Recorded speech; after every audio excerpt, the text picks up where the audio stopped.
Good morning, ladies. Happy Friday. I hope this message finds you well. We made it another week of January, regardless of everything that's going on for all of us. We did it. We're alive. It's a blessed day. Some of you may be in the cold weather, but it's okay. You'll get through that. And some of us may be in the warm. But it's Friday. It's a good day. Honestly, I feel so rested. I must have slept so much between last night and this morning that I totally needed it. I could sleep more. However, I have to head back to Orlando in a few hours, as well as drop off the rental, pick up my daughter from school. So we're gonna hop on and get our Bible study in, him first. I try to do that every day first, because I realize that when you do, your day goes by way smoother and less, I don't even know how to explain it, less stressful and chaotic. I strongly encourage you to dive in the Word yourself too. So, Bible studying year, we are on Genesis chapter 38 through 41 today. And it's going to be some good stuff because we left off at a crazy ending yesterday. So, we are on verse 1, chapter 38 in Genesis, if you would like to follow along. And today's Bible study goes like this. It came to pass at that time that Judah departed from his brothers and visited a certain Adullamite whose name was Hira. And Judah saw there a daughter of a certain Canaanite whose name was Shua, and he married her and went into her. So she conceived and bore a son, and he called his name She conceived again and bore a son, and she called his name Onan. And she conceived yet again and bore a son, and called his name Shelah. He was at Chezib, where she bore him. Then Judah took a wife for his firstborn, and her name was Tamar. But Judah's firstborn, was wicked in the sight of the Lord, and the Lord killed him. And Judah said to Onan, Go into your brother's wife, and marry her, and raise up a hire to your brother. Verse 9. But Onan knew that the hire would not be his, and it came to pass, when he went into his brother's wife, that he admitted on the ground, lest he should give a hire to his brother. Excuse me, I'm having difficulties apparently talking this morning. And the thing which he did displeased the Lord, therefore he killed him also. Verse 11. Then Judah said to Tamar, his daughter-in-law, Remain a widow in your father's house till my son Shelah is grown. For he said, lest he also die like his brothers. And Tamar went and dwelt in her father's house. Now in the process of time, the daughter of Shua, Judah's wife, died, and Judah was comforted, and went up to his sheep shearers at Timnah, he and his friend Hira the Adullamite. Verse 13, and it was told Tamar, saying, Look, your father-in-law is going in to Timnah to shear his sheep. So she took off her widow's garments, covered herself with a veil, and wrapped herself, and sat in an open place, which was on the way to Timnah, for she saw that Shelah was grown, and she was not given to him as a wife. When Judah saw her, he thought she was a harlot, because she had covered her face.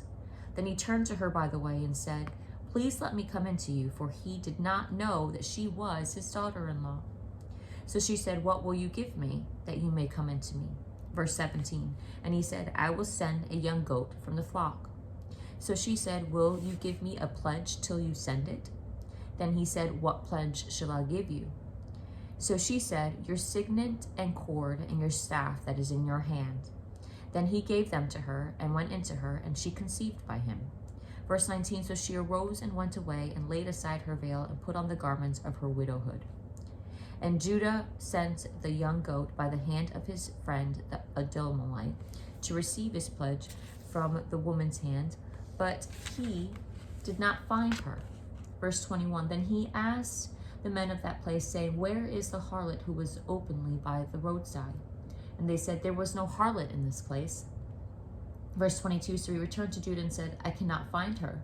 Also, the men of the place said, There was no harlot in this place. Then Judah said, Let her take them for herself, lest we be shamed, for I sent this young goat and have not found her. And it came to pass about 3 months after that Judah was told, saying, Tamar, your daughter-in-law, has played the harlot. Furthermore, she is with child by harlotry. So Judah said, bring her out and let her be burned. Verse 25. When she was brought out, she sent to her father-in-law, saying, by the man to whom these belong, I am with child. And she said, please determine whose these are, the signet and cord and staff.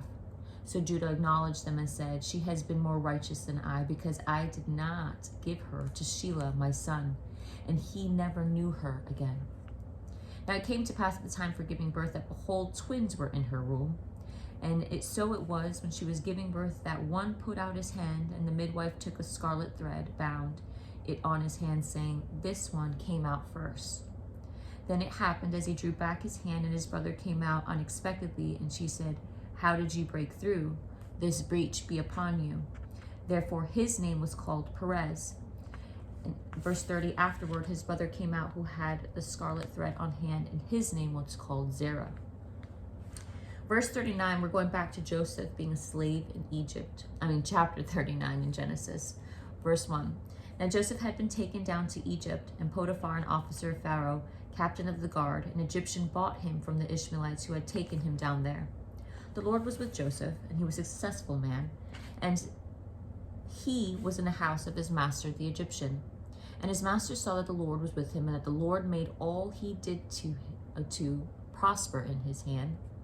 Verse 4, so Joseph found favor in his sight and served him.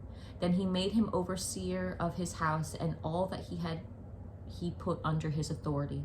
So it was, from the time that he had made him overseer of his house and all that he had, that the Lord blessed the Egyptian's house for Joseph's sake.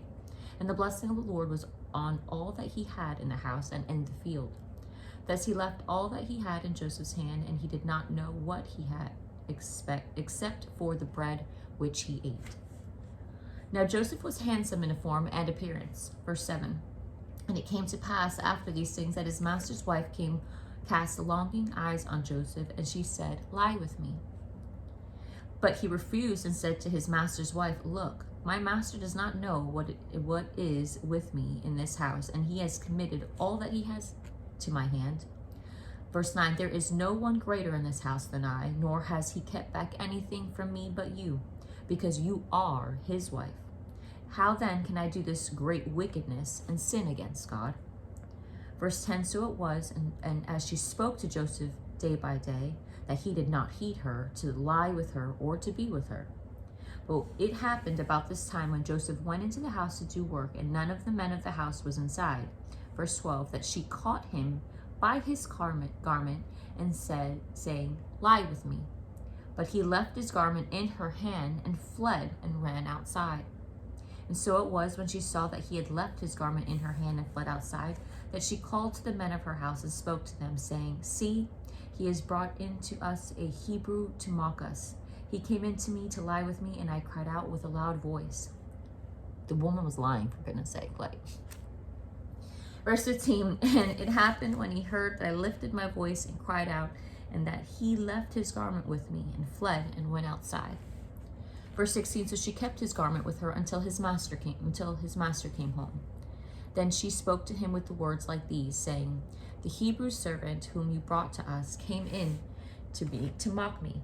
So it happened, and as I lifted my voice and cried out, that he left his garment with me and fled outside. Verse 19, so it was, when his master heard the words which his wife spoke to him, saying, your servant did to me after this manner, that his anger was aroused. Verse 20, then Joseph's master took him and put him into the prison, a place where the king's prisoners were confined. And he was there in prison. But the Lord was with Joseph and showed him mercy, and he gave him favor in the sight of the keeper of the prison. And the keeper of the prison committed to Joseph's hand all the prisoners who were in the prison. Whatever they did there, it was his doing. Verse 23, the keeper of the prison did not look into anything that was under Joseph's authority, because the Lord was with him. And whatever he did, the Lord made it prosper. Genesis chapter 40, we're going to talk about the prisoner's dreams. Verse 1 goes like this. It came to pass after these things that the butler and the baker of the king of Egypt offended their lord, the king of Egypt. And Pharaoh was angry with his two officers, the chief butler and the chief baker. Verse 3, so he put them in custody in the house of the captain of the guard in the prison, the place where Joseph was confined. And and the captain of the guard charged Joseph with them, and he served them, so they were in custody for a while. Then the butler and the baker of the king of Egypt, who were confined in the prison, had a dream, both of them, each man's dream in one night, and each man's dream with its own interpretation. And Joseph came in to them in the morning and looked at them and saw that they were sad. Verse 7, so he asked Pharaoh's officers who were with him in the custody of the Lord's house, saying, why do you look so sad today? And they said to him, we each have had a dream, and there is no interpreter of it. So Joseph said to them, do not interpretations belong to God? Tell them to me, please. Verse 9, the chief butler told his dream to Joseph and said to him, behold, in my dream a vine was before me, and in the vine were 3 branches. It was as though it budded. Its blossoms shot forth, and its clusters brought forth ripe grapes. Then Pharaoh's cup was in my hand, and I took the grapes and pressed them into Pharaoh's cup, and placed the cup in Pharaoh's hand. Verse 12, and Joseph said to him, this is the interpretation of it. The 3 branches are 3 days. Now within 3 days, Pharaoh will lift up your head and restore you to your place, and you will put Pharaoh's cup in his hand according to the former manner when you were his butler. But remember me when it is well with you, and please show kindness to me. Make mention of me to Pharaoh, and get me out of this house. Verse 15, for indeed I was stolen away from the land of Hebrews, and also I have done nothing here that they should put me into the dungeon. When the chief baker saw that the interpretation was good, he said to Joseph, I also was in my dream. And there were 3 white baskets on my head. In the uppermost baskets were all kinds of baked goods for Pharaoh, and the birds ate them out of the basket on my head. So Joseph answered and said, this is the interpretation of it. The 3 baskets are 3 days. Within 3 days, Pharaoh will lift off your head from you and hang you on a tree, and the birds will eat your flesh from you. Verse 20, now it came to pass on the 3rd day, which was Pharaoh's birthday, that he made a feast for all of his servants. And he lifted up the head of the chief butler and the chief baker among his servants. Then he restored the chief butler to his butlership again, and he placed the cup in Pharaoh's hand. But he hanged the chief baker, as Joseph had interpreted to them. Yet the chief butler did not remember Joseph, but forgot him. Pharaoh's dreams. Genesis chapter 41, verse 1 goes today like this. Then it came to pass at the end of 2 full years that Pharaoh had a dream. And behold, he stood by the river. Suddenly there came up out of the river 7 cows, fine looking and fat, and they fed in the meadow. Then behold, 7 other cows came up after them out of the river, ugly and gaunt, and stood by other cows on the bank of the river. Verse 4, and the ugly and gaunt cows ate up the 7 fine-looking and fat cows, so Pharaoh awoke. He slept and dreamed a 2nd time, and suddenly 7 heads of grain came up on one stalk, plump and good. Then behold, 7 thin heads blighted out by the east wind sprang up after them. And the 7 thin heads devoured the 7 plump and full heads. So Pharaoh awoke, and indeed it was a dream. Verse 8, now it came to pass in the morning that his spirit was troubled. Big time, I can imagine why. And he sent and called for all the magicians of Egypt and all its wise men. And Pharaoh told his dreams, but there was no one who could interpret them for Pharaoh. Then the chief butler spoke to Pharaoh, saying, I remember my faults this day. When Pharaoh was angry with his servants and put me into custody in the house of the captain of the guard, both me and the chief baker, which he had a dream in one night, he and I, each of us dreamed according to the interpretation of his own dream. Verse 12, now there was a young Hebrew man with us there, a servant of the captain of the guard. And we told him, and he interpreted our dreams for us. To each man he interpreted according to his own dream. And it came to pass, just as he interpreted for us, so it happened. He restored me to my office, and he hanged him. Verse 14, and Pharaoh sent and called Joseph, and they brought him quickly out of the dungeon. And he shaved, changed his clothing, and came to Pharaoh. And Pharaoh said to Joseph, I had a dream, and there is no one who can interpret it. But I have heard it said of you that you can understand a dream to interpret it. So Joseph answered Pharaoh, saying, It is not me. God will give Pharaoh an answer of peace.